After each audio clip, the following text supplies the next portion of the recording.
Assalamualaikum warahmatullahi wabarakatuh. Perkenalkan, nama saya Safira As-Sahra, NIM 2010321025. Jadi, saya ingin menjelaskan tentang mengelola data secara efektif dan efisien. Langkah pertama adalah penginputan data. Yang pertama adalah verifikasi atau verification, adalah meyakinkan keakuratan data. Lalu yang kedua adalah klarifikasi atau clarification, yaitu menentukan kelompok data, misalnya penentuan kode data seperti nomor rekening, nomor departemen, dan seterusnya sesuai dengan rancangan sistem yang ada. Lalu yang ketiga adalah mengirim data, transmittal, memindahkan data dari satu lokasi ke lokasi yang lain. Lalu yang keempat adalah penyimpanan data atau data storage. Nah, selanjutnya adalah perangkat pendukung. Dokumen transaksi source dokumen adalah turnamen dokumen, adalah dokumen yang dikirim ke pihak luar kemudian ditarik kembali dan dijadikan sebagai input untuk menjamin efektivitas dan efisiensi penginputan data.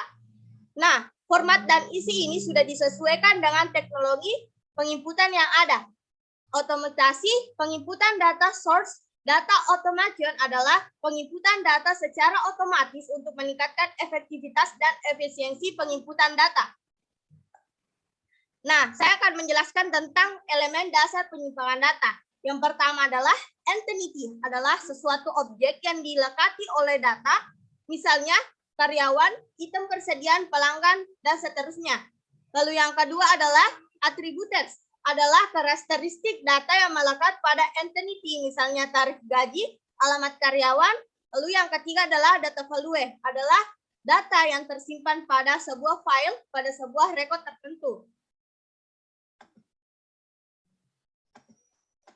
Nah, saya akan melanjutkannya, yaitu filet adalah ruangan dalam media penyimpanan data yang digunakan untuk menyimpan jenis data tertentu.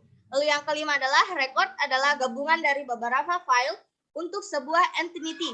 Lalu yang keenam adalah file, kumpulan dari beberapa record untuk sekelompok data tertentu. Lalu yang ketujuh adalah database, adalah kumpulan dari file-file yang memiliki yang saling berkaitan dengan data.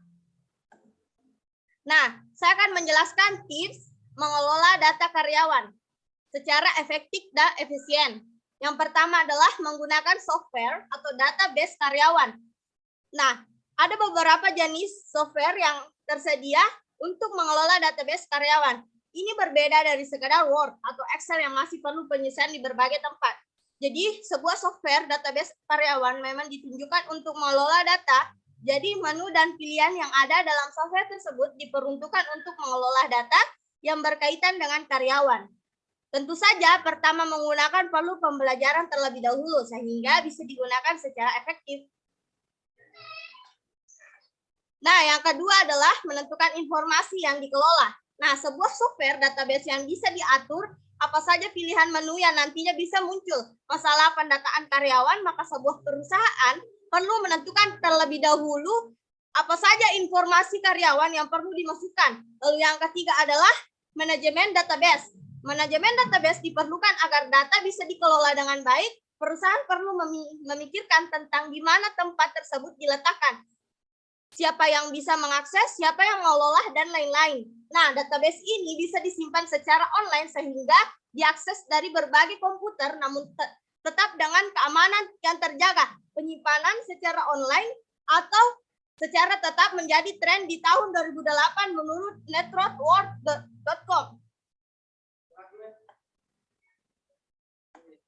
Nah, yang keempat, menyimpan data secara etis. Meskipun karyawan bekerja untuk perusahaan, namun data pribadi tetap harus dikelola secara etis. Data pribadi karyawan hanya bisa dibagi kepada pihak tertentu. Memang berwenang, karyawan juga sebaiknya diberitahu untuk apa data pribadi mereka tersebut diberikan. Nah, perusahaan perlu menentukan beberapa kebijakan pengelolaan data secara etis. Yang kelima, keamanan penyimpanan data. Data karyawan perlu disimpan secara aman sehingga tidak digunakan oleh pihak lain untuk hal-hal yang merugikan baik karyawan pribadi maupun perusahaan. Nah, keamanan penyimpanan data diperlukan dipikirkan sejak awal mulai dari mana saja tersebut disimpan. Perlu ada beberapa lapis keamanan yang disimpan sehingga data aman. Nah, yang keenam adalah penyimpanan proses pemindahan data secara efektivitas. Pemindahan data memang bisa dilakukan secara manual, namun jika data sangat besar, maka ada baiknya menggunakan cara dengan lebih otomatis. Jadi, penggunaan software juga perlu diperhatikan apa bisa digunakan untuk memindahkan data secara efektif. Lalu yang ketujuh adalah melatih karyawan untuk mengelola database. Pengelola database dapat dikerjakan oleh bagian khusus yang telah ditunjukkan perusahaan. Pada karyawan diberikan tugas tersebut perlu dilatih terlebih dahulu sehingga bisa menggunakan software aplikasi database yang telah ditunjuk. Baik, itulah tadi penjelasan saya tentang mengenai sistem informasi akuntansi. Lebih dan kurangnya mohon dimaafkan. Assalamualaikum warahmatullahi wabarakatuh.